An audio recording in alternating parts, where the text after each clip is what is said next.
লুসির খেয়ালে হঠাৎ একটি নতুন খেলা শুরু হলো কিছুদিন। প্লাঞ্চেট চর্চা। একদিন সন্ধ্যায় টেবিল চালা হতো। কয়েকজন মিলে চেয়ারে বসে একটা টিপাইতে হাতে হাত লাগিয়ে রাখতেন, আর টিপাই উন্মত্তের মতো সারা ঘরে ঘুরে বেড়াতো। শেষে যাতে হাত দেন তাই নড়তে শুরু করে। একবার খেলার ছলে ওরা মিস্টার স্কটের টুপির দিকে হাত বাড়াতেই স্কট আন্টি ছুটে এসে টুপি সরিয়ে নিলেন। স্কট সাহেবের কোনো জিনিসে শয়তানের স্পর্শ লাগুক সেটা তিনি হতে দেবেন না কিছুতেই। এর মধ্যে রবি ভর্তি হয়েছেন লন্ডনে ইউনিভার্সিটি কলেজে ইংলিশ পড়ার জন্য। এখানে রবির সহপাঠী তারকের ছেলে লোকেন। বয়স কম হলেও অদ্ভুতভাবে 13 বছরের লোকেনের সঙ্গে 18 বছরের রবির বন্ধুত্ব খুব জমে উঠল অচিরেই। লুসিকে বাংলা শেখাতে গিয়ে রবি যখন শব্দের ব্যুৎপত্তি নিয়ে হোঁচট খাচ্ছেন, তখনও তার সাহায্যকারী লোকেন পালিত। রবির সন্দেহ হয় শুধু লুসি নয়, জেসিও যেন তার প্রতি একটু বেশি মনোযোগী। বাগানের গাছের ফাঁকে, ছাদের দক্ষিণমুখ ঘরে, পিয়ানোর রিডের ওঠা নামায়, প্লাঞ্চেটের আঙুল ছোঁয়ায় কি যে মধুর রহস্য পল্লবিত হয়ে ওঠে, রবি সবটা যেন বুঝতে পারেন না। ইংলিশ ক্লাসের ফাঁকে রবি তার সমস্যার কথা বলেন লোকেনকে। লুসি যেন কি একটা কথা বলতে চায়, কিন্তু কি বলতে চায় রবি বোঝেন না। আবার জেসিও কত রহস্য করে লুসিকে লুকিয়ে। লোকেন তাকে বলে, বুঝতে পারছো না, ওরা দুজনেই তোমার প্রেমে পড়েছে। রবি বলেন, কি জানি, আমি তো বিশ্বাস করার মতো মরাল কারেজ পাচ্ছি না, কি যে করি। কি আবার করবে, লোকেন অনেক পরিণত। প্রেম করো, ফ্লার্ট করো, ওরা তোমার সুরের ভক্ত, চেহারায় মুগ্ধ। রবি সাহস পান না। তার মনে পড়ে যায় ঘরের কোণার একটি রহস্যময় কালো চোখ। কালো আর নীল চোখের টানা পড়েনে হাবুডুবু খান তরুণ রবি। স্কট কন্যাদের সঙ্গে রবির মাখামাখি বন্ধুত্বের কাহিনী কিছুটা পল্লবিত হয়ে ক্রমে দেবেন ঠাকুরের কানেও এসে পৌঁছল। তার উপর ইংরেজ মেয়েদের স্বাধীন রূপ নিয়ে রবির মুগ্ধতা যেভাবে ভারতীতে ইউরোপ প্রবাসীর পত্র নামে প্রকাশিত হচ্ছিল, তাতে দেশে বেশ শোরগোল পড়ে গেল। কয়েকজন তো জোর তর্ক বাঁধিয়ে দিলেন এ নিয়ে। মহর্ষি রবিকে নির্দেশ দিলেন দেশে ফিরতে। কিছুদিন এলোমেলো বিলেত ভ্রমণের পরে সবে যখন ইংলিশ ক্লাসের শিক্ষক মিস্টার মর্লির পড়ানোয় আকর্ষিত হয়েছেন রবি, তখনই তার দেশে ফেরার ডাক এলো। স্কট আন্টি রবির হাত ধরে কেঁদে ফেললেন বিদায়কালে। রবির মনেও শেষ কদিন চলল অসহ্য টানাটানি। মালতী পুথির খাতা নানা রকম আঁকিবুকি করতে করতে রবি লিখলেন তার বেদনার ভাষ্য। ফুরালো দুদিন, কেহ নাহি জানে এই দুইটি দিবসে কি বিপ্লব বাঁধিয়াছে একটি হৃদয়ে। দুইটি দিবস চিরজীবনের স্রোত দিয়াছে ফিরায়। এই দুই দিবসের পদচিহ্নগুলি শত বরষের শিরে রহিবে অঙ্কিত। অশ্রু বরষেছি এই দুই দিন, যত হাসি হাসিয়াছি এই দুই দিন। এই দুই দিবসের হাসি অশ্র মিলে হৃদয়ে স্থাপিবে চির হাসি অশ্র বসন্ত বর্ষা।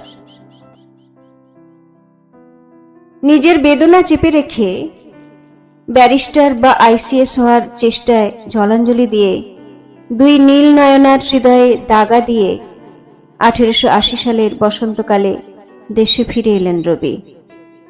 পথে ফ্রান্স ভ্রমণ করে একই সঙ্গে বাচ্চাদের নিয়ে ঘরে ফিরলেন সত্যেন জ্ঞানদাও। বাবু কলকাতার এক আশ্চর্য নক্ষত্র বিনোদিনী। বারাঙ্গনার মেয়ে পুঁটি কি এক অসাধারণ জাদুমন্ত্রে নিজেকে পাল্টে নিয়েছে। তাঁর রিয়াজি কণ্ঠের গানে, চমকদার রূপে আর অভিনয়ের মুন্সিয়ানায় রাতের পর রাত জমে ওঠে আলোকিত নগর মঞ্চ। শহরের অভিজাত পুরুষেরা তার পায়ে লুটোপুটি খায়। অভিনয় শেষে কেউ ফুল নিয়ে আসে, তো কেউ টাকার তোড়া, কেউ হীরের নেকলেস উপহার দেয়, তো কারো হাত প্রণামের ছলে হাঁটু বেয়ে তার উরু ছুতে আসে। বিনোদিনী অবশ্য সবাইকে পাত্তা দেন না, বাছা বাছা বাবুরাই তার প্রসাদ পায়। ধনী ঘরের এক যুবক এখন তার প্রেমিক, যদিও সে ছেলেটির বাড়ি থেকে বিয়ের তোড়জোড় শুরু হয়েছে।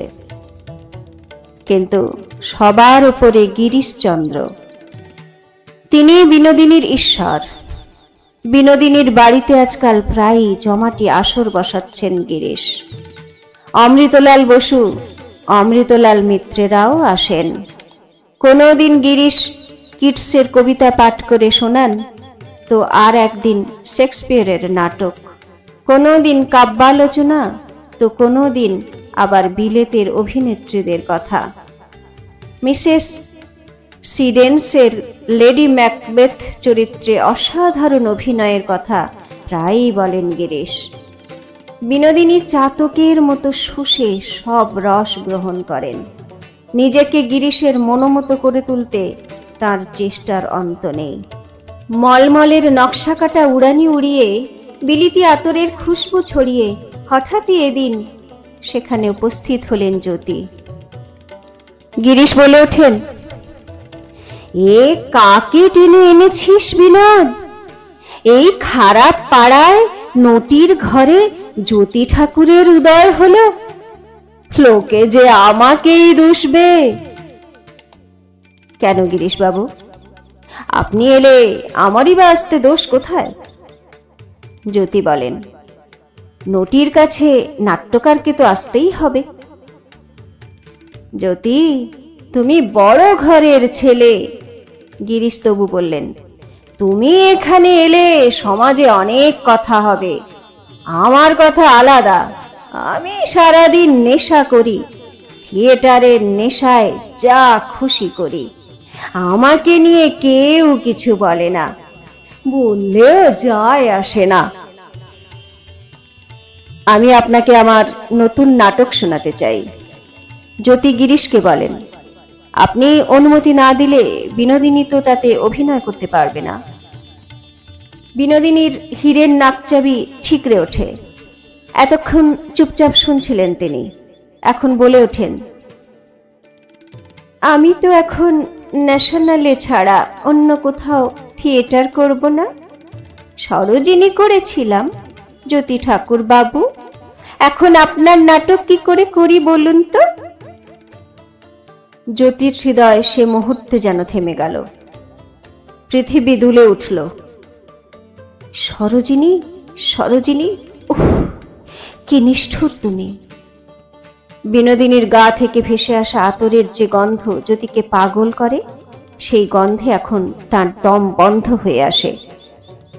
গিরিশ কেঠো গলায় শ্লেষের সঙ্গে জ্যোতিকে বললেন, ও, আসল কথা এটাই।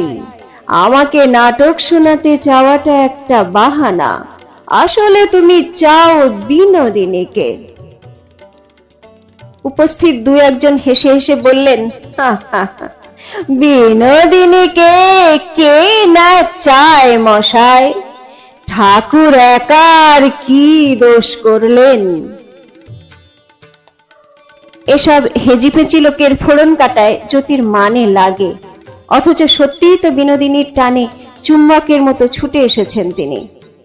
ওর হাসি, ওর গন্ধ, ওর নাকছাবির ইশারা ওকে পাগল করে দেয়, যে উন্মাদনা কোনো ঘরণীর কাছে পাওয়া সম্ভব না, যা এমনকি কাদম্বরীও দিতে পারে না। একটু বিরক্ত হয়েই জ্যোতি বললেন, দেখুন গিরিশ বাবু, এতে দোষ কিসের? বিনোদিনী ভালো অভিনেত্রী। আমি যদি তাকে আমার নাটকের হিরোইন করতে চাই, আপনার গায়ে লাগবে কেন? গিরিশের এক ফচকে চেলা বলে ওঠে, রোজ সন্ধ্যায় জ্যোতি ঠাকুর ন্যাশনালে আসেন বিনোদিনীকে দেখতে, রোজ।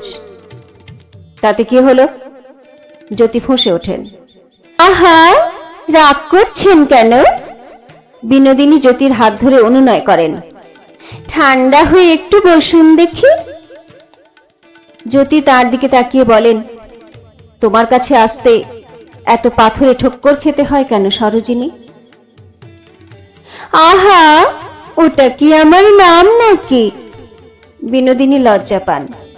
আমি তো কত চরিত্র করেছি, যখন যে পার্ট করি সেটাই আমাকে সারাক্ষণ খেলার সঙ্গীর মতো ঘিরে রাখে, তখন আর অন্য পার্ট মনে থাকে না। আমার কাছে তুমি চিরদিনই সরোজিনী হয়ে থাকবে। জ্যোতি বলেন, তোদিন না আমার নতুন নাটকের হিরোইন হবে। ওই জলজলচিতা গানের সঙ্গে আগুনের দৃশ্যে তোমার রূপ যে দেখেছে, সে কোনোদিন ভুলতে পারবে না। সরোজিনী নিয়ে দর্শকেরা পাগল হয়ে গেছিল ঠিকই, বিনোদিনী বলেন, কিন্তু ঠাকুর, আগেও অমন হয়েছে। আমরা যখন গ্রেট ন্যাশনাল থেকে সারা ভারত ঘুরে ঘুরে নীল দর্পণ করছিলাম, কি হয়েছিল জানো? ক্রমে সেই দৃশ্যটা এলো, রোগ সাহেব ক্ষেত্রমণিকে পীড়ন করছে, আর ক্ষেত্রমণি নিজের ধর্ম রক্ষার জন্য চিৎকার করে বলছে, ও সাহেব, তুমি মোর বাবা, মুই তোর মেয়ে, ছেড়ে দে, আমায় ছেড়ে দে। তারপর তোরা পেশে সাহেবের গলা টিপে ধরে হাঁটুর গুঁতো কিল চড় মারছে। অমনি সাহেব দর্শকরা হইচই শুরু করে দিল।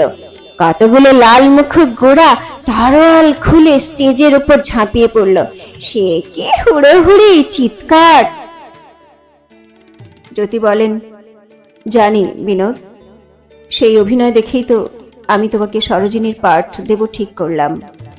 কিন্তু সরোজিনীর উন্মাদনা আরো বেশি ছিল।